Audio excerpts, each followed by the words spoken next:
नमस्कार दोस्तों। ये ऑन कर दो सर।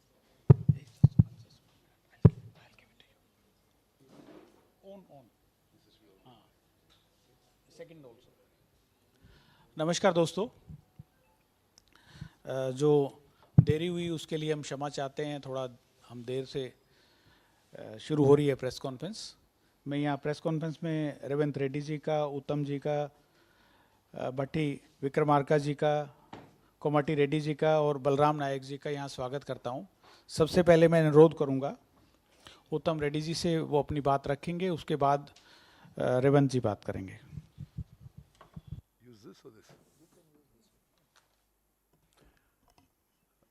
Media మిత్రులకు నమస్కారం. Am I clear? Is it working, the mic?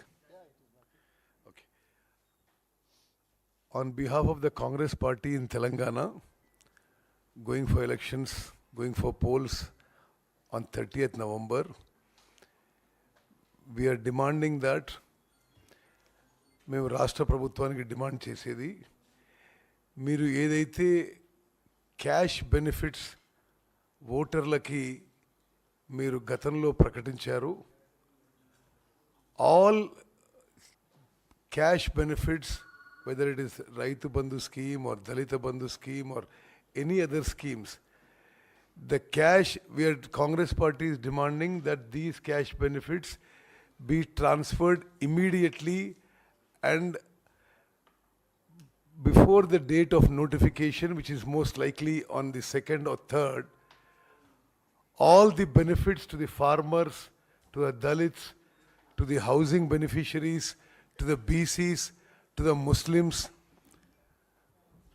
whatever has been announced, all these cash benefits must be transferred before the date of notification.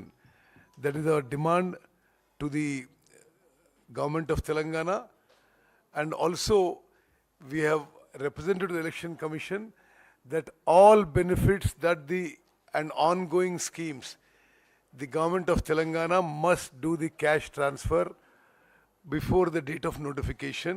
That has been our primary demand. Also,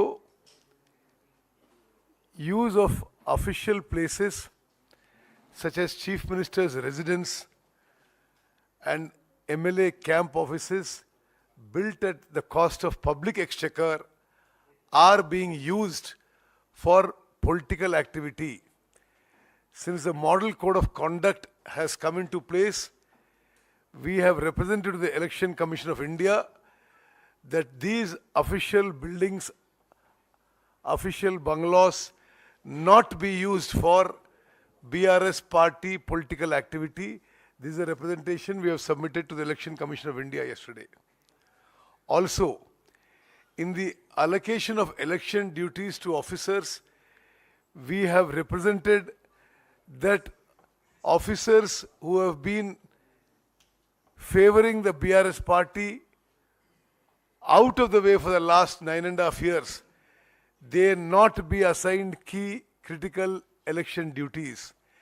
We have also demanded that direct IAS and IPS officers should be posted as SPs and collectors of all districts. As far as possible, returning officers should also be direct IAS officers, because we have seen their functioning, many officers for the last many years, how partisan and how they have been helping or working on party agenda and not a government agenda for several years. We have given specific names of officers also to the Election Commission. So these are the some of the issues that I wanted to bring to your notice. Now our party president and MP, Mr. Revanth Reddy, will speak.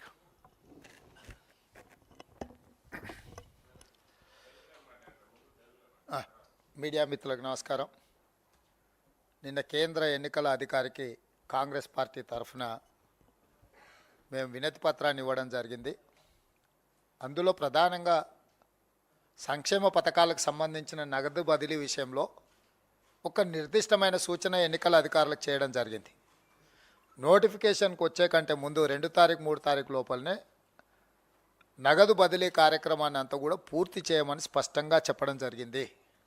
అదేవిధంగా అధికారులు రాజకీయ party కార్యకర్తలాగా పనిచేస్తున్నారు, తక్షణమే వాళ్ళని బదిలీ చేసి అక్కడ నిష్పక్షపాతంగా వ్యవహరించే అధికారులను నియమించడం అని రెండో సూచన చేయడం జరిగింది. మూడవది, రిటైర్డ్ ఆఫీసర్స్ని వాళ్ళ బంధువులందరినీ కూడా 5 ఏళ్ల క్రితం 10 ఏళ్ల క్రితం రిటైర్ అయిపోయిన వాళ్ళని తిరిగి తీసుకొచ్చి పదవులలో నియమించి వాళ్ళను ఒక ప్రైవేట్ ఆర్మీ కింద వాడుకొని పూర్తిగా ప్రతిపక్షాల మీద దాడులు చేసే విధంగా, ఇబ్బంది పెట్టే విధంగా వాళ్ళను వినియోగిస్తున్నారు. కాబట్టి రిటైర్డ్ అధికారులందరినీ తక్షణమే ఎన్నికల అధికారులు తొలగించాల్సిందిగా పేర్లు చెప్పడం జరిగింది. అందులో ప్రధానంగా కేసీఆర్ బంధువు ప్రభాకర్ రావు గారు, వేణుగోపాలరావు గారు, నరసింహరావు గారు, రాధాకిషన్ రావు గారు, జగన్మోహన్ రావు గారు, ఆల్రెడీ డ్యూటీలో ఉన్న భుజంగరావు గారు, అదేవిధంగా దుగ్గ్యాల ప్రణీత్ రావు గారు, వీళ్ళందరూ కూడా నిజాం దగ్గర రజాకర్స్ ఉండే వాళ్ళు అని విన్నాం. ఇప్పుడు ఈ నయా నిజాం దగ్గర ఈ ప్రైవేట్ ఆర్మీని ప్రభుత్వ జీతభత్యాలతో నియమించి కాంగ్రెస్ పార్టీ మీద, అధికారుల మీద దాడులు చేయించి అక్రమ కేసులు పెట్టి నానా ఇబ్బందులకు గురి చేస్తున్నారు. డ్యూటీలో ఉన్న ఐఏఎస్ అధికారులు జయేష్ రంజను, అరవింద్ కుమార్, సోమేష్ కుమార్ లాంటి వాళ్ళు కీలకమైన శాఖలను 7-8 ఏళ్ళ నుంచి కంటిన్యూస్గా నిర్వహిస్తున్నారు. వీళ్ళు వ్యాపారస్తులను, సమాజంలో గౌరవమైన వాళ్ళని పిలిచి మీరు టీఆర్ఎస్కు ఎన్నికల నిధులు ఇవ్వాల్సిందే అని ఒత్తిడి చేయడమే కాకుండా కాంగ్రెస్ పార్టీకి అనా పైసా కూడా సహాయం మీరు అందించడానికి వీల్లేదు, వాళ్ళు మీ బంధువులైనా మీ మిత్రులైనా మీరు కాంగ్రెస్ పార్టీ శ్రేయోభిలాషులైనా కూడా అనా పైసా కూడా సహాయం చేయడానికి వీల్లేదు అని సోమేష్ కుమార్, అరవింద్ కుమార్ అండ్ జయేష్ రంజన్ ఈ ముగ్గురు అధికారులు పూర్తిగా సిఎంపీసీలో స్మితా సబర్వాల్ అండ్ రాజశేఖర్ రెడ్డి ఓఎస్డి వీళ్ళందరూ కూడా కలిసి పూర్తి స్థాయిలో రాజకీయ కార్యక్రమాలలో పాల్గొని టీఆర్ఎస్కు ఎన్నికల నిర్వహణ టీంలాగా పనిచేస్తున్నారు. వీళ్ళే కాకుండా చట్టవిరుద్ధంగా రాష్ట్ర DGP Anjani Kumar, Andhra Pradesh cadre officer, అతన్ని డీజీపీగా నియమించిందంటే out of the way is getting benefit. అందుకోసమని ఆంధ్రప్రదేశ్ కాడర్ అధికారిని సోమేష్ కుమార్ను కోర్టే తొలగించింది. ఇప్పుడు అంజనీ కుమార్ను ఎన్నికల అధికారులను నివేదిక చెప్పినాము మేము తొలగించమని. స్టీఫెన్ రవీంద్ర కూడా సర్వీస్లో ఉండి పూర్తిగా టీఆర్ఎస్ కార్యక్రమంలో పాల్గొంటున్నాడు. వాళ్ళిద్దరినీ బదిలీ చేయాలని కాంగ్రెస్ పార్టీ స్పష్టంగా చెప్పడం జరిగింది. సంక్షేమ పథకాలకు సంబంధించి సరైన విధి విధానాలు పాటించకుండా 8 సంవత్సరాల నుంచి రామకృష్ణారావు గారు ఫైనాన్స్ సెక్రటరీ వాళ్ళకు కావాల్సిన కాంట్రాక్టర్లకు బిల్లులు చెల్లించి టీఆర్ఎస్కు ఎన్నికల నిధులను సమకూర్చే కాంట్రాక్టర్లకే బిల్లులు విడుదల చేసి అందులో నుంచి సొమ్ములు దండుకుంటున్నారు. కాబట్టి రామకృష్ణారావు గారిని తక్షణమే అక్కడి నుంచి తొలగించమని మేము చెప్పినాం. మేము ఒక పక్కన పారదర్శకంగా ఎన్నికలు నిర్వహించమని మేము చెప్తుంటే టీఆర్ఎస్ వాళ్ళు ఒక విష ప్రచారం మొదలుపెట్టారు. కాంగ్రెస్ నాయకులు పోయి బీజేపీ బీఆర్ఎస్కు వ్యతిరేకంగా సంక్షేమ పథకాలకు నిధులను విడుదల చేయొద్దని అడ్డుపడుతున్నారు. చూసినరా కాంగ్రెస్ పార్టీ వాళ్ళు మీకు ఆపాలనుకుంటారు. మేము ఆపమంటలేము. నవంబర్ 2 తారీఖు లోపల తక్షణమే నిధులను విడుదల చేయాలని డిమాండ్ చేస్తున్నాం. నవంబర్ 3 నుంచి నామినేషన్ల ప్రక్రియ మొదలవుతుంది. కాబట్టి ఈ లోపల అధికారులు రైతు బంధు కావచ్చు, దళిత బంధు కావచ్చు, కళ్యాణ లక్ష్మి కావచ్చు, షాదీ ముబారక్ కావచ్చు, గృహలక్ష్మి కావచ్చు, బీసీ బంధు కావచ్చు, వీటన్నిటి నిధులు ఏవైతే గతంలో మంజూరైనవో నవంబర్ 2 తారీఖు లోపల నిధులను అన్నిటిని కూడా విడుదల చేయమని మేము స్పష్టంగా అధికారులకు చెప్పినాము. ఇప్పుడు కూడా తెలంగాణ ప్రభుత్వాన్ని, అక్కడ రాష్ట్రంలో బాధ్యత ఉన్న చీఫ్ సెక్రటరీని నేను డిమాండ్ చేస్తున్నాం కాంగ్రెస్ పార్టీ తరఫున, తక్షణమే నవంబర్ 2 తారీఖు లోపల ఈ సంక్షేమ పథకాలకు సంబంధించిన లబ్ధిదారులందరికీ కూడా చెల్లింపులు జరగాలి. ఒకవేళ కేసీఆర్ చెల్లింపులు చేయకపోతే ఇప్పుడు తీసుకుంటే 10,000 వస్తుంది రైతు బంధు, కాంగ్రెస్ అధికారంలోకి వస్తే 15,000 వస్తుంది. ఇప్పుడు పెన్షన్ తీసుకుంటే 2,000 వస్తుంది. కానీ ఒక్క నెల వాయిదా పడ్డదంటే వచ్చే నెల మేము 4,000 ఇస్తాం. పెండింగ్ ఉన్న అన్నిటిని కూడా క్లారిటీ ఇంకా ఈ మంత్ పెండింగ్ అయింది అనుకోండి. సో ఇవాళ ఏది వాయిదాలు పడ్డా కూడా కేసీఆర్ ఎన్నికలను కాంగ్రెస్ను అడ్డం పెట్టుకొని వాళ్ళకి ఏమీ చెల్లించకుండా దాన్ని రాజకీయ ప్రయోజనాల కోసం వినియోగించుకోవాలని ప్రయత్నం చేస్తుండు. కేసీఆర్ మాయలో ఎవరు పడరు. 10 సంవత్సరాల నుంచి కేసీఆర్ మాయమాటలు చూసినాం. హుజూరాబాద్ ఎన్నికలలో ఇల్లు తిరిగి దళిత బంధు రాసుకొచ్చారు. ఎంతమందికి విడుదల జరిగినాయి? ఆలేరు నియోజకవర్గంలో ఒక ఊరినే దత్తత తీసుకున్నాడు. దళిత బంధుకు ఊరంతా సక్కత ఉన్నిళ్ళని గులగొట్టి నావు ఎక్కడ పోయినావు మా వెంకటరెడ్డి గారు చెప్పారు. వాసాలపల్లి ఆ పరిస్థితి ఏందో. చిన్నముల్కనూరు అని కరీంనగర్లో హుస్నాబాద్లో దత్తత తీసుకున్న గ్రామం ఉంది. 10 ఏళ్ళ నుంచి పూర్తి కాలే. సో కేసీఆర్ అనేవాడు ఏ మాట చెప్పినా అది అమలు చేయడు. ఇన్నాళ్ళు ఆయన ఏదో చేసినట్టు ఇప్పుడు మేమేదో అడ్డుకుంటున్నాం అన్నట్టు కాంగ్రెస్ మీద ఏదైతే విష ప్రచారం చేస్తున్నాడో ఇది తప్పుడు ప్రచారము. ఈ తప్పుడు ప్రచారాలు కూడా కేసీఆర్ను కాపాడలేవు. ప్రజలు నిర్ణయించుకున్నారు కేసీఆర్కు గుణపాఠం చెప్పాలని. ఇక మేడిగడ్డ విషయంలో అక్కడ సంఘ విద్రోహక శక్తులు ఏదో చర్యకు పాల్పడ్డాయి, బాంబులు పెట్టిండ్రు, పెద్ద శబ్దం వచ్చింది, పేలిపోయింది అక్కడ, అందుకే అవి కుంగిపోయినాయని. అంటే KCR logic and common sense కోల్పోయినామని నేను అనుకుంటున్నా. బాంబులు పెట్టి పేలిస్తే గాల్లోకి ఎగురుతాయి, భూమిలోకి కుంగిపోదు. ఇంత కనీస పరిజ్ఞానం 1వ తరగతి చదువుకున్నాను కూడా తెలుసు. దేంట్లోనైనా ల్యాండ్ మైన్ పెట్టినా, ఏమైనా డెటనేటర్లు పెట్టినా, ఏవైనా బాంబులు పెట్టి ఏదైనా పేలిస్తే, అసాంఘిక శక్తులు ఏదైనా పేలుడు పదార్థాలు ఉపయోగిస్తే పేలి గాల్లోకి ఎగురుతాయి, భూమిలోకి కుంగదు. మేడిగడ్డ ఎందుకు భూమిలోకి కుంగింది? కింద అపారమైన బొగ్గు నిక్షేపాలు ఉన్నాయి. మట్టి అయితే లేయర్స్ ఫార్మేషన్ ఉంటుంది, ఒక స్టేజ్ తర్వాత స్ట్రాంగ్ ఉంటుంది. బొగ్గు నిక్షేపాలు ఉన్నప్పుడు వాటి మధ్యలో గ్యాప్లు ఉంటాయి. సో ప్రెషర్ పడ్డప్పుడు ఆ వాటర్ కానీ ప్రాజెక్ట్ కానీ ప్రెషర్ పడ్డప్పుడు కింద సాయిల్ రీసెటిల్ అయిపోయినప్పుడు అవి కదిలినాయి. కదలడంతో ఈ కంపోజిషన్ అంతా మారిపోయింది, దాంతో అవి కుంగిపోయినాయి. ఇది నిర్మాణ నాణ్యతా లోపము. సాయిల్ టెస్ట్ చేయాలి. మనం చిన్న ఇల్లు కట్టుకుంటే కూడా పిల్లర్లు తీయాలంటే గుంత కొట్టి దాని కోర్ కట్ చేసి ఈ భూమి పట్టింపు ఎంత ఉందో ల్యాబ్కు పంపించేసి ఎక్కడ మనకు ఉందో అని అంత లోతు మనం తీసి బునియాదులు తీసి కడతాం. ఇంత పెద్ద ప్రాజెక్టు 1,50,000 కోట్లతో కట్టే కాళేశ్వరం 1000 ఏళ్ళైనా ఉండాల్సిన కాళేశ్వర ప్రాజెక్టు నిర్మాణంలో ఆ ప్రాంతం అపారమైన బొగ్గు గనులు ఉన్నాయి.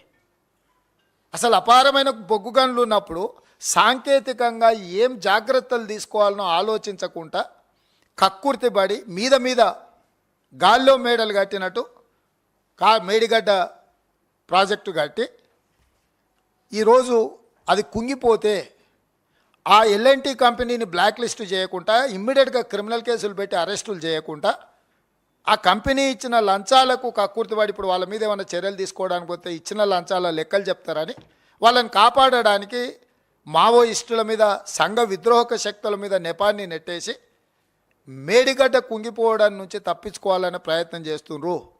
ఇవాళ మేడిగడ్డ కాదు, కేసీఆర్ కుంగిపోయే పరిస్థితి వచ్చింది, కేసీఆర్ జైలుకు పోయే పరిస్థితి వచ్చింది ఈ ప్రాజెక్టుల వల్ల, ఈ తప్పుడు నిర్ణయాల వల్ల. అందుకే తెలంగాణ ప్రజలకు, ఓటర్లకి మేము స్పష్టంగా విజ్ఞప్తి చేస్తున్నాము. సంక్షేమాన్ని కనిపెట్టిందే కాంగ్రెస్ పార్టీ, సంక్షేమాన్ని పేదలకు దరిచేర్చిందే కాంగ్రెస్ పార్టీ. కాబట్టి కాంగ్రెస్ పార్టీ ఈరోజు స్పష్టంగా డిమాండ్ చేస్తుంది, రైతు బంధు, దళిత బంధు, బీసీ బంధు, కళ్యాణ లక్ష్మి, షాదీ ముబారక్ ఇతర పథకాలన్నిటిని కూడా నవంబర్ 2 తారీఖు లోపలనే లబ్ధిదారుల ఖాతాలలో 100% నగదు బదిలీ చెయ్యాలి. ఇది నిర్దిష్టమైన డిమాండ్ కాంగ్రెస్ పార్టీ నుంచి అని నేను మీడియా మిత్రులందరికీ తెలియజేస్తున్నా. సెంట్రల్ ఫస్ట్ డ్యామ్ సేఫ్టీ అధికారులు వచ్చిండ్రు కేంద్ర ప్రభుత్వం నుంచి. డ్యామ్ సేఫ్టీ అధికారులు ఏం పరిశీలించారు, ఏం నివేదిక కేంద్ర ప్రభుత్వం ఎందుకు బయట పెడతలేదు? ఏంది నరేంద్ర మోడీ, చంద్రశేఖరరావు లాలూచి? అంటే మీకు ప్రొటెక్షన్ మనీ ఇచ్చిండు కాబట్టి మీరు కూడా కేసీఆర్ అవినీతిని కప్పిపుస్తున్నారు. కేంద్రం నుంచి, జలవనరుల శాఖ నుంచి డ్యామ్ సేఫ్టీ అధికారులు అక్కడికి వచ్చి క్షేత్రస్థాయిలో పర్యటించి పరిశీలించి నివేదిక తయారు చేసినప్పుడు నివేదికను బహిరంగపరచడానికి డ్యామ్ సేఫ్టీ అధికారులకు వచ్చిన ఇబ్బంది ఏంది? అంటే ఈ అంశాన్ని కూడా తప్పుదోవ పట్టించి బీఆర్ఎస్ను కాపాడడానికి కేంద్ర ప్రభుత్వం పనిచేస్తుంది. కాబట్టి ఈ డ్యామ్ సేఫ్టీ నివేదిక వచ్చిన తర్వాత అది సిబిఐని విచారణ చేయమని అడగాలనా, సెంట్రల్ విజిలెన్స్ నివేదిక అడగాలనా, లేకపోతే డైరెక్ట్గా క్రిమినల్ కేస్ ఫైల్ చేసి అరెస్టు చేసి విచారణ చేయాలని అనే దాని మీద స్పష్టంగా సాంకేతిక నిపుణులతో మాట్లాడి చెప్పడం జరుగుతుంది.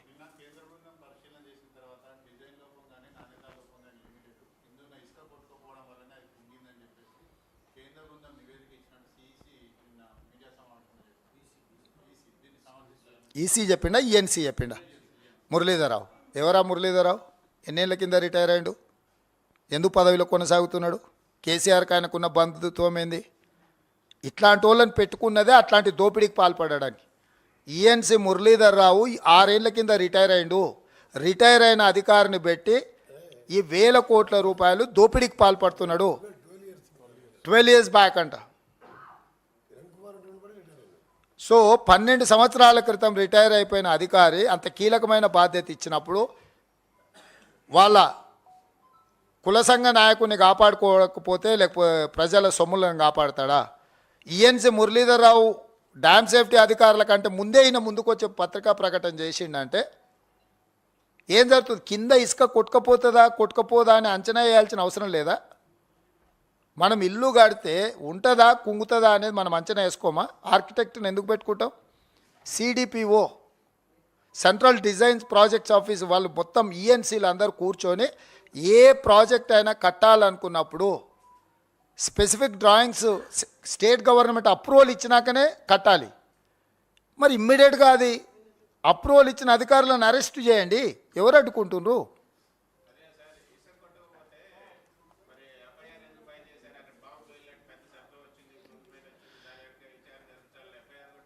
నేను అనేది అదే, వాళ్ళు ఒక రకంగా మావోయిస్టుల మీద నెట్టేసి తప్పించుకుందామని సాంకేతికంగా ఇంకొక ఈ ఇసుక కొట్టుకపోతే ప్రాజెక్టు కుంగిపోతుంది అని అంటే ఎంత నాణ్యతా లోపం ఉందో ఈఎన్సీ గారే చెప్పకనే చెప్తున్నాడు. ఒక తప్పును కప్పిపుచ్చుకోవడానికి ఇంకొక తప్పుడు మాటలు చెప్తున్నారు. అందుకే క్రిమినల్ కేసులు పెట్టి విచారణ చేస్తే కానీ ఇట్లా మాట్లాడేటోళ్ళ మీద 3rd degree ప్రయోగిస్తే తప్ప నిజాలు బయటికి రావు.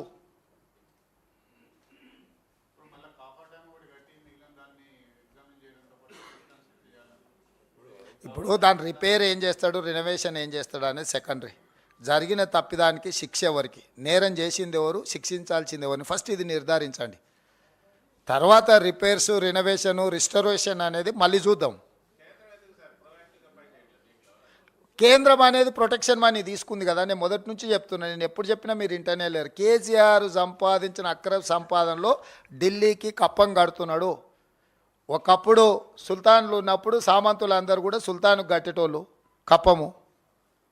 సో తెలంగాణ సామంతుడు ఢిల్లీలో ఉన్న చక్రవర్తికి కప్పం కడుతున్నాడు. అందుకే వాళ్ళు ఏమంటలేరు మావోడే కదా అని. ఒకప్పుడు నిజాం దగ్గర కాసిం రిజీ ఉండేటోడు ప్రజల దగ్గర పన్నులు వసూలు చేయడానికి. ఇప్పుడు మోడీ దగ్గర కేసీఆర్ ఉన్నాడు వసూలు చేసి ఇలా కప్పం కట్టడానికి. ఇక నివేదికనే బయటికి రాలే, ఎవరి మీద కేసులు పెట్టలేదు. అవన్నీ ముందు చెప్దాం.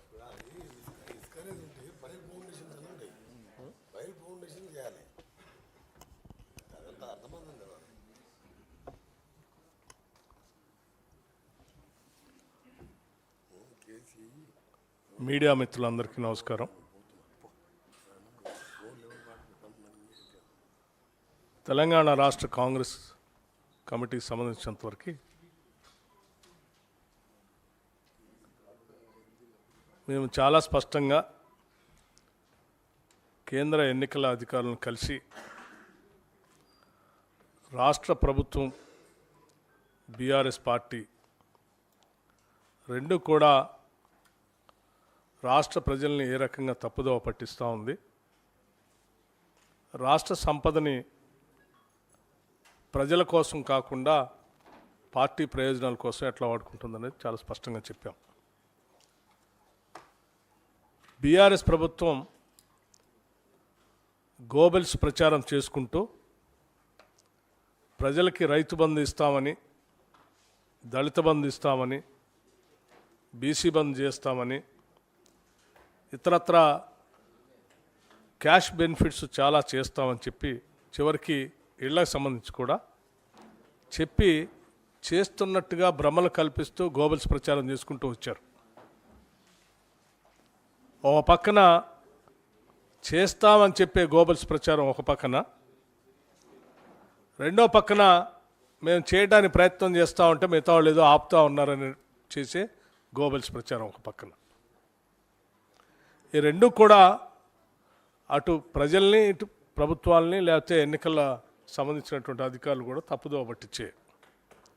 మేము చాలా స్పష్టంగా చెప్తా ఉన్నాం, మీరు ఇచ్చినటువంటి హామీల్ని ఎన్నికల నోటిఫికేషన్ కంటే ముందు మేము త్వరగా అమలు చేయండి అని డిమాండ్ చేస్తూ ఉన్నాం. త్వరగా అమలు చేయండి అని డిమాండ్ చేస్తున్నాం. ఎందుకంటే మీరు ఇచ్చిన హామీని నోటిఫికేషన్ తర్వాత మిమ్మల్ని ఎన్నుకున్నది 5 సంవత్సరాలకే కాబట్టి ఈ కాల పరిమితి కూడా అయిపోతూ ఉంది. కాబట్టి మీరు చెప్పినటువంటి పనులను ఈ నోటిఫికేషన్ లోపలే మీరు అమలు చేయాల్సి ఉంటుంది. కాబట్టి ఈ నోటిఫికేషన్ లోపల ఈ రైతు బంధు కానీ లేకపోతే దళిత బంధు కానీ బీసీ బంధు కానీ మిగతా క్యాష్ బెనిఫిట్స్ ఏమేమి ఉన్నాయో వాటన్నిటినీ ప్రజలకు అందించండి అని డిమాండ్ చేశాం. మేము అలా చేసేటట్టుగా చూడండి అని కూడా ఎన్నికల కమిషన్కి చెప్పాం. మేము చెప్పింది ఇదైతే వాళ్ళు ప్రచారం చేసేది గోబెల్స్ ప్రచారం చేసేది ఇంకోటి చేస్తూ ఉన్నారు. అందుకే మేము చాలా స్పష్టంగా మీ ద్వారా మరొకసారి స్పష్టత ఇస్తూ ఉన్నాం. ఇచ్చిన హామీలను వెంటనే అమలు చేయండి, నోటిఫికేషన్ లోపల చేయండి. ఇదే మేము చాలా స్పష్టంగా చెప్పేది, ఇంత మించి ఏం లేదు.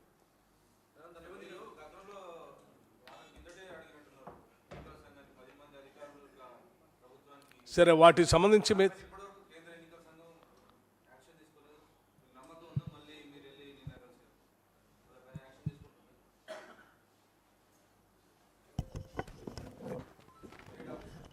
ఇప్పుడు ప్రాసెస్లో ఉన్న అథారిటీకే మనం ఫిర్యాదు చేయాలి.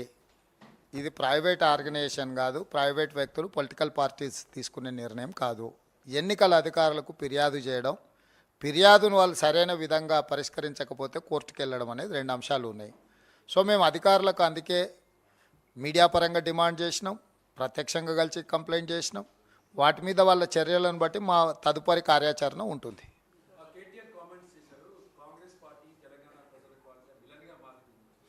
ఇప్పుడు నేను అనేది ఏంటంటే, చార్లెస్ శోభరాజ్, బిల్లా రంగాలు, దావుద్ ఇబ్రాహింలు ఎప్పుడైనా వాళ్ళ నేరాన్ని ఒప్పుకున్నారా? మా అంత దేశభక్తులు లేరు, మా అంత జాతి కోసం అంకితమైన వాళ్ళు లేరని చెప్పిండ్రు. కేటీఆర్ కూడా ఆ కోవకు చెందినోడే కదా.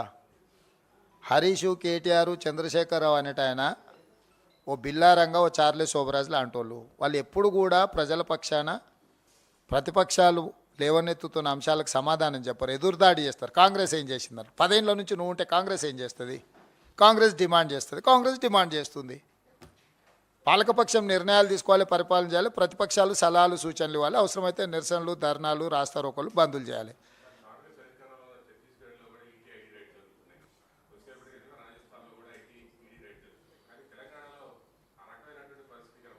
అంటే బీజేపీ అధికారంలో ఉన్న ఏ రాష్ట్రంలో కూడా అట్లా జరగదు. తెలంగాణలో ఉన్నది బీజేపీ ప్రభుత్వమే కదా.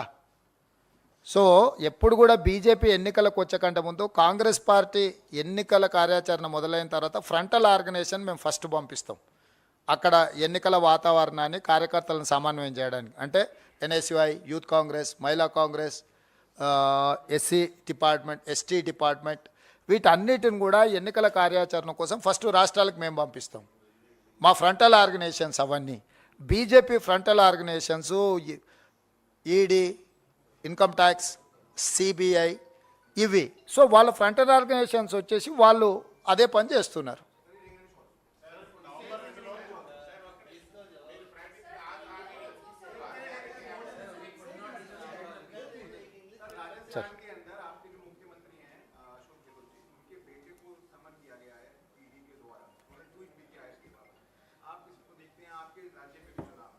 मैं एक ही बात का साफ कहना चाहता हूँ, कल हम लोग इलेक्शन कमीशन ऑफ इंडिया से मिले. तेलंगाना चुनाव में जो भारतीय जनता पार्टी एंड भारतीय राष्ट्र समिति दोनों मिलकर चुनाव में कांग्रेस को हराने के लिए जो ऑफिशियल इंस्टीट्यूशंस को कैसे मिसयूज़ कर रहा है उसके बारे में हम लोग फिरियाद दिए. पर्टिकुलर इन ऑफिसर्स 6 साल से, 7 साल से, 8 साल से एक ही जगह में है. वो ऑफिसर लोग वहाँ पर बिजनेस सेक्शन को बुला दे के बीआरएस को इलेक्शन फंड्स देने के लिए, और रिटायर्ड हो गए सो ऑफिसरों को like Prabhakar Rao IPS officer, Venugopal Rao, Jaganmohan Rao, Narasimha Rao, Radha Kishan Rao, Bhujang Rao, Duggyala Praneeth Rao, ऐसे सब सारे केसीआर रिश्तेदारों को, उसमें से ज़्यादा लोग 8 साल 10 साल पहले रिटायर हो चुके हैं। रिटायर्ड ऑफिसर्स को लेकर रेगुलर पोस्टिंग देके अपोजिशन पार्टी को सताने के लिए, केसेस लगाने के लिए, हरासमेंट के लिए they are working like private army. इनके बारे में भी हम लोग फिरियाद दिए। और मीडिया एंड एडवर्टाइजमेंट विंग, तो पॉलिटिकल पार्टी ओन मीडिया है तेलंगाना में। केसीआर का खुद का टी न्यूज़ चैनल है, नमस्ते तेलंगाना पेपर है, तेलंगाना टुडे, ऐसे बहुत सारे चैनल्स पेपर्स केसीआर का खुद का है, बीआरएस पार्टी का। उसमें कांग्रेस के खिलाफ इतना गलत इंफॉर्मेशन दे रहे, गलत वार्ता छाप रहे कि कांग्रेस में लड़ाई हो रही है, कांग्रेस में ये हो गया, कांग्रेस में वो हो गया, ये सब सारे। इसीलिए election commission of India guidelines के हिसाब से जो पॉलिटिकल पार्टी ओन मीडिया के ऊपर एक नज़र रखना है, ऑफिसर को अपॉइंट करना है, वो हम याद दिलाए। दूसरी तरफ रेगुलर मीडिया चैनल्स के ऊपर दबावट लाकर अपोजिशन के लिए कोई स्पेस ही नहीं दे रहा है। मतलब कंप्लीट रूलिंग पार्टी का जो कैंपेनिंग है, रूलिंग पार्टी नेता लोग जो स्टेटमेंट दे रहे हैं वो ही दिखा रहा है। तो न्यूज़ चैनल्स में भी हमारा हिस्सा हमको ज़रूर देना है। We are principal opposition party, we have to get our own share. So ये भी उन लोगों के नज़र में हम लेकर गए। और खासकर तेलंगाना जो DGP Anjani Kumar, he belongs to Andhra Pradesh cadre officer. Andhra Pradesh cadre officer, he has got out of the way benefit being on a DGP. तो आउट ऑफ द वे जिसको जब बेनिफिट मिला है वो सरकार के साथ और केसीआर के साथ काम कर रहा है, उनको तुरंत वहाँ से निकालने के लिए हम लोग फिरियाद दिए। इसीलिए हम लोग इलेक्शन कमीशन ऑफ इंडिया से जितना भी हम लोग कंप्लेंट दिए उसके ऊपर तुरंत एक्शन लेना। ये एक्शन अगर नहीं लिए तो आगे हमारे कार्रवाई कैसे रहना हम लोग सोचेंगे।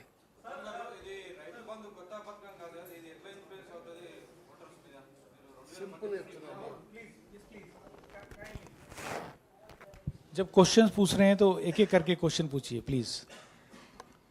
చాలా సింపుల్గా చెప్తున్నాము.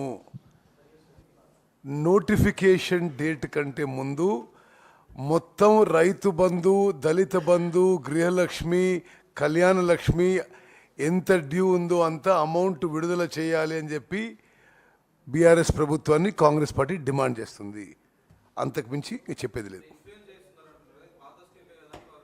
నేను ఒకటి సమాధానం చెప్తున్నా, నోటిఫికేషన్ కంటే ముందు డబ్బులు విడుదల చేయాలి, అది మరి demand.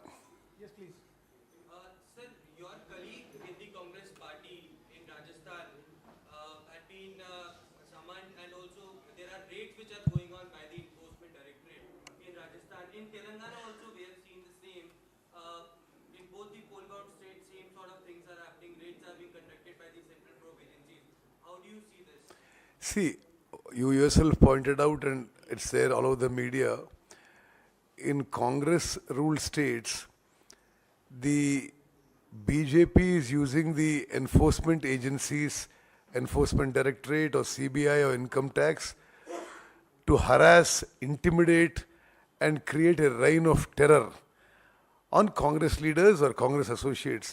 In Telangana, it's not happening. I mean, nobody in BRS party, no BRS party leaders, BRS party associate businessmen, nobody is being, even touched. Very, very clearly in Telangana, BRS and BJP are working together. In other states, wherever there are opposition ruled states and mainly in Congress ruled states, BJP is using the enforcement agencies as their frontal organizations to attack our people and to try and gain a benefit in the elections.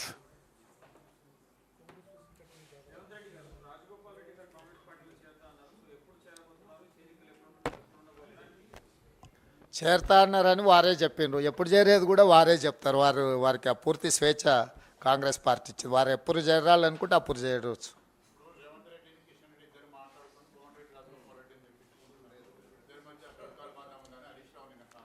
ఇప్పుడు పోయే కాలం వచ్చినప్పుడు ఏదైనా మాట్లాడతారు. మొత్తం మోడీనే అడుగుతా చేరమని చెప్పి. ఇంకా మళ్ళీ కిషన్ రెడ్డితో ఎందుకు మాట్లాడేది? మోడీ అమిత్ షాను కూడా కాంగ్రెస్లో చేరమని చెప్తాం. మా సిద్ధాంతాలను, కాంగ్రెస్ విధానాలను ఆచరించే విధంగా వచ్చి చేరమని చెప్తాం. ఈ అర్థం పర్థం లేని ఆరోపణలతోని వాళ్ళని ఎవరు కాపాడలేరు.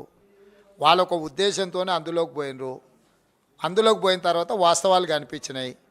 బీఆర్ఎస్ బీజేపీ కొట్లాడుకుంటున్నారు. కేసీఆర్ అవినీతి మీద 1,00,000 కోట్ల రూపాయల సంపాదన మీద బీజేపీ చర్యలు తీసుకుంటుందని చెప్పి రాజగోపాల్ రెడ్డి, వివేకు, విశ్వేశ్వరరెడ్డి, విజయశాంతి గారు, డీకే అరుణ గారు, జితేందర్ రెడ్డి గారు వీళ్ళందరు నాయకులు అందులో పోయి చేరినరు.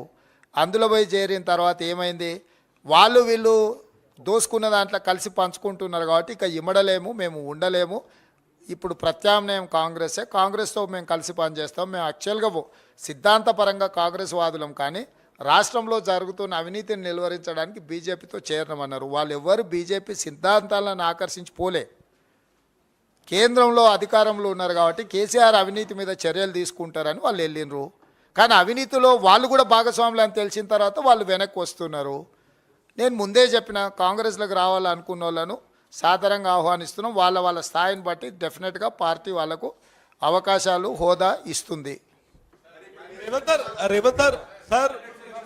See, I'll just finish the same thing for national media. 1 minute, just 1 minute. Let me finish.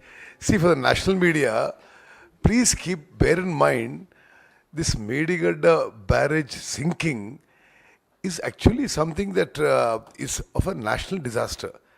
A lakh of crores have been spent on it. And is the state or central governments acting with the alacrity and the seriousness of such a huge dam? Somebody says because the sand under it is shifting, then they make some false allegations that, or something, try to create speculation that there was some blast somewhere. These dams are supposed to have a life of more than 100 years. They're supposed to withstand earthquakes on a Richter scale of 8, 9. And they're giving some very silly excuses for their negligence, for their corruption. And the national media should note that we've been saying this for the last 9.5 years, that the KCR government is the most corrupt government in the country. It is proven today by the poor quality of the Medigadda barrage, and it is astonishing that the central government doesn't find it appropriate to move faster than what they're doing. Thank you. Telangana में आप लोग left से गठबंधन करने वाले हैं और कितनी सीटें देने को? तेलंगाना में लेफ्ट से गठबंधन करेंगे क्या आप उनके साथ मिलकर चुनाव लड़ेंगे? और वो 10 सीटों की मांग कर रहे हैं. हमारा चेयरमैन साहब बोलने वाले. See, left parties are our valued, respectable India and alliance partners. And definitely CPM and CPI, both of them are national parties. And the alliance and seat sharing and all those things will be decided by our national party leadership.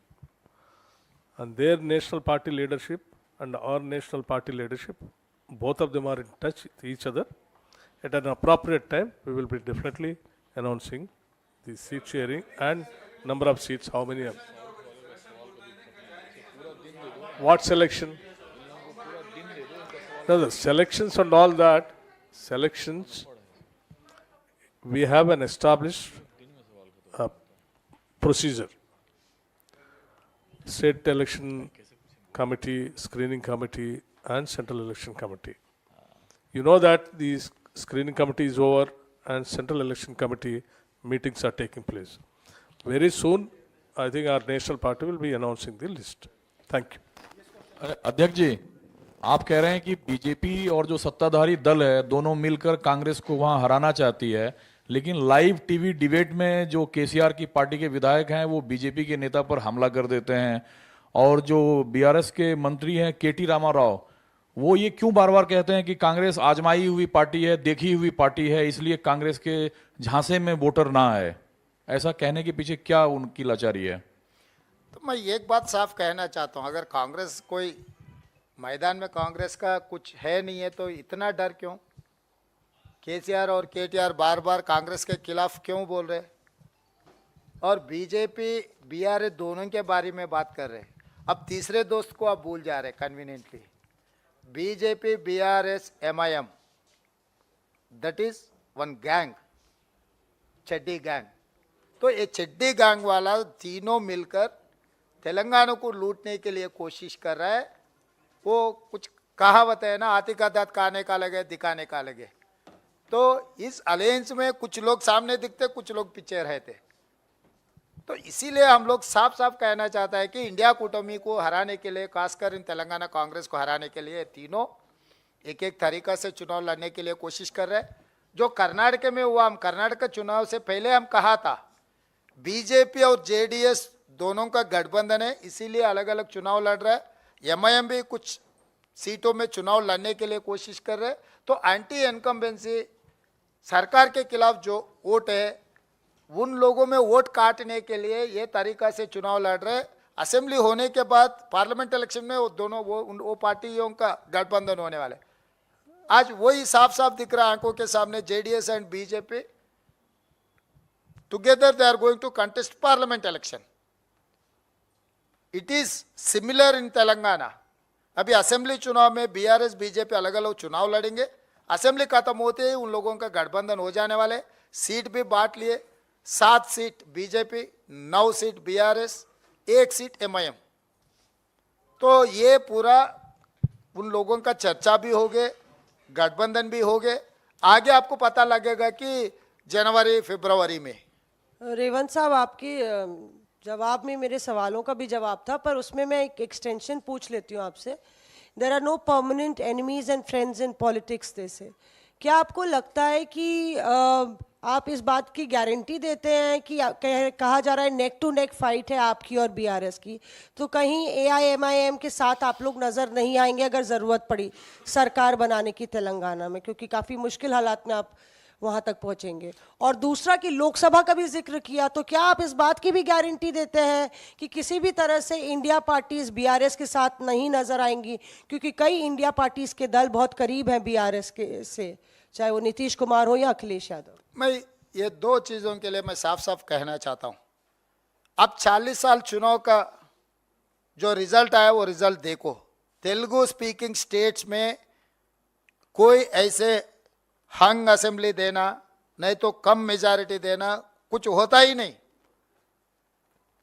आप 1983 से लेकर till 2023 40 years of Telugu speaking states, they've never given hung assembly. That is why I'm confidently making my statement on record. We are going to form the government with 2/3 majority.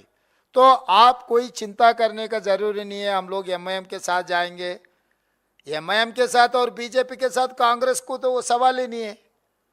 और असदुद्दीन ओवैसी उनके बड़े भाई अमित भाई को छोड़कर हमारे कने क्यों आएंगे? अमित भाई, असद भाई, अदानी प्रधानी जैसा जोड़ी है, डबल इंजन। असद और अमित ये डबल इंजन है। ये डबल इंजन को आप अलग अलग नहीं कर सकते। अगर एक इंजन फेल हो गए तो दूसरे इंजन ऑटोमेटिकली गिर जाएंगे।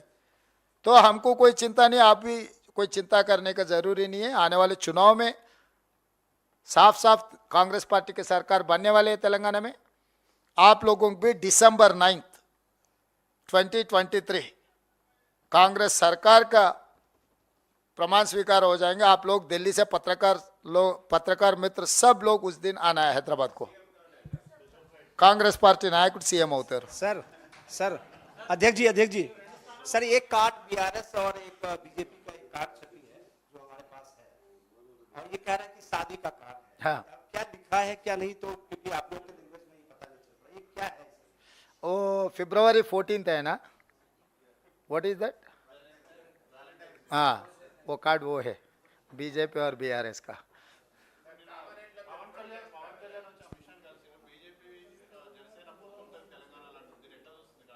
ఎట్లా చూడం, వాళ్ళు ఎట్లా అనుకుంటున్నారో అట్లనే చూస్తాం. కేఏపాలను కూడా కలుపుకుంటే బాగుంటుందని అనుకుంటున్నాం వాళ్ళతో పాటు. పార్టీ ఆదేశిస్తే లేలే, నేను అవన్నీ అనట్లేదు. పొత్తులా కలుస్తున్నారంటే చాలామందిని కలుపుకోవచ్చు అని సూచన చేసిన. కామారెడ్డి విషయానికి వస్తే కొడంగల్లో 2009 తెలంగాణ ఉద్యమం జరుగుతున్నప్పుడు తెలంగాణ రాష్ట్ర సాధన కోసం చంద్రశేఖరరావు గారు మహబూబ్ నగర్ పార్లమెంటు నుంచి ఎన్నికల బరిలో దిగిండు, అక్కడి ప్రజలు ఓటేసి గెలిపించిండ్రు. తెలంగాణ రాష్ట్రం వచ్చిన తర్వాత 10 సంవత్సరాల అత్యధికంగా మహబూబ్ నగర్ జిల్లా ప్రజలకు మేలు జరగవలసి ఉండే. చంద్రశేఖరరావు గారు పూర్తి స్థాయిలో పాలమూరు జిల్లాను పసిడి పంటలతోనే అభివృద్ధి చేసిన అంటుండు. నువ్వు చెప్పింది నిజమైతే కొడంగల్ శాసనసభ నియోజకవర్గంలో మన ఇద్దరం ఎన్నికల బరిలో తలపడదాము, మీరు కొడంగల్కు రాండి అని పిలిచిన. ఎందుకంటే మహబూబ్నగర్ పార్లమెంట్లో కొడంగల్ అసెంబ్లీ కూడా ఒక భాగము. కేసీఆర్కు సూటిగా నువ్వు నిజంగానే తెలంగాణలో ఉన్న మహబూబ్నగర్ జిల్లాను అభివృద్ధి చేసి ఉంటే కొడంగల్ నుంచి ఎన్నికల క్షేత్రంలో మన ఇద్దరం కొట్లాడదాం, నువ్వు రమ్మని నేను సవాలు విసిరినా. ఒకవేళ ఆయన రాలేదనుకో, పార్టీ నన్ను ఆదేశించింది అనుకో, కేసీఆర్ వస్తలేడు కాబట్టి నువ్వే కేసీఆర్ పోటీ చేసే కామారెడ్డికి వెళ్ళమని నాకు ఆదేశాలు ఇచ్చినా, మా సిఎల్పి నాయకులు బట్టి విక్రమార్క గారికి ఆదేశాలు ఇచ్చిన, పార్టీ ఆదేశాలను శిరసా వహించడము కాంగ్రెస్ పార్టీ కార్యకర్తలుగా మా బాధ్యత. బట్టి గారైనా రేవంత్ రెడ్డి గారైనా పార్టీ ఆదేశిస్తే అది కామారెడ్డి అయినా సిరిసిల్ల అయినా తండ్రి కొడుకులను చిత్తుగా ఓడించడానికి మేమిద్దరం సిద్ధంగా ఉన్నాం. ఇక చెరొక చోట చేస్తామా ఎట్లా చేస్తాం అనేది పార్టీ ఆదేశాలు. కేసీఆర్ మీదనే 2 సీట్లు ఉన్నాయి, గజ్వేల్ ఒకటి, కామారెడ్డి ఒకటి. रेवंत जी, कर्नाटक क्योंकि दक्षिण भारत का एक बड़ा राज्य है जहां पर कांग्रेस ने अपनी सरकार बनाई और 5 गारंटीज कहते हैं कि बड़ी एक अहम भूमिका रही उन 5 गारंटीज की। तेलंगाना में क्योंकि बीआरएस की सरकार है और वहां पर इस तरह की अलग अलग गारंटीज ऑलरेडी सरकार ने वहां दी हुई हैं, तो यहाँ पर तेलंगाना में क्यों लगता है कांग्रेस पार्टी को कि लोग चुनेंगे, बीआरएस को यहाँ पर नकार देंगे? ऐसा क्या आपको लगता है? हर प्रोडक्ट के लिए एक गुडविल, केसीआर का जो भी गुडविल है वो खत्म हो चुके हैं और केसीआर ने जो भी वेलफेयर या डेवलपमेंट जितना प्रचार किए सरकार पैसों से ग्राउंड पे उतना लागू नहीं किए। इसीलिए आज के तारीख में जो तेलंगाना हासिल करने के बाद 2 बार मौका दिया केसीआर को मुख्यमंत्री बनने के लिए, बीआरएस सरकार चलाने के लिए 10 साल में 22,75,000 करोड़ तेलंगाना सरकार के बजट है 10 साल के। मगर वेलफेयर में कहीं पर डबल बेडरूम घर, दलित को 3 एकड़, किसानों के कर्जा माफ़ी, किसी में भी केसीआर कामयाब नहीं हुए। इसीलिए हम लोग 6 गारंटी लेकर श्रीमती सोनिया गांधी जी सितंबर 17 को 6 गारंटियों के बारे में हैदराबाद में बहुत बड़ा जलसा, पूरा हिंदुस्तान में चिदम्बरम जी ये कहा 50 साल में कभी मैं इतना बड़ा जलसा नहीं देखा, this is one of the best performance, and 18 years to 25 years age group was more than 40-50%. This is what Chidambaram ji has made in a statement. That is for us an appreciation. तो ये तरीका से हम लोग चुनाव लड़ने के लिए जा रहे हैं। केसीआर एंड केसीआर परिवार ने तेलंगाना को लूट लिए, इसीलिए उन लोगों के ऊपर भरोसा टूट गए। अभी लोग उन लोगों को हराने के लिए इस चुनाव में वोट देने वाले हैं, कांग्रेस की सरकार बनने वाले जैसे कर्नाटक में बनाए। Revan ji, last question, Revan ji, what is the difficulties in seat sharing between Congress and left? Did they ask any important sitting seats from Congress? मेरा दोस्त ये जवाब देने वाले हैं। No, I've question to already Revan ji. answered. I've already answered about on that. No, what is the difficulties? Did they ask any important There's sitting nothing. seats? There's nothing. See, the deliberations are taking place. Thank you very We'll much. announce it at appropriate time.